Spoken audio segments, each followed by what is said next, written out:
A successful professor once visited a Zen master in Japan, eager to learn about enlightenment.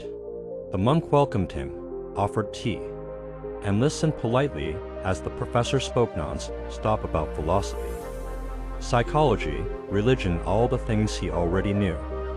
The monk began to pour tea. He poured and poured until the cup overflowed, spilling onto the table. The professor shouted, "Stop! It's full, no more will fit." The monk set the teapot down calmly and said, "Exactly. You are like this cup, so full of your own ideas, there's no room for truth.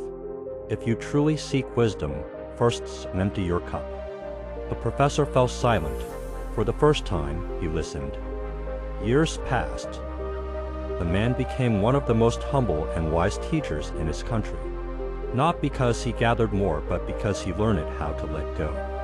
Let go of pride. Let go of the need to always be right. Let go of the belief that you already know enough. We live in a world obsessed with accumulating knowledge, opinions, followers, stuff. But sometimes the key to peace is subtraction, not addition. As the Buddha once said, to know yourself is to forget yourself. The more you let go, the more you make for truth, clarity, and peace. So the question is your cup too full to grow?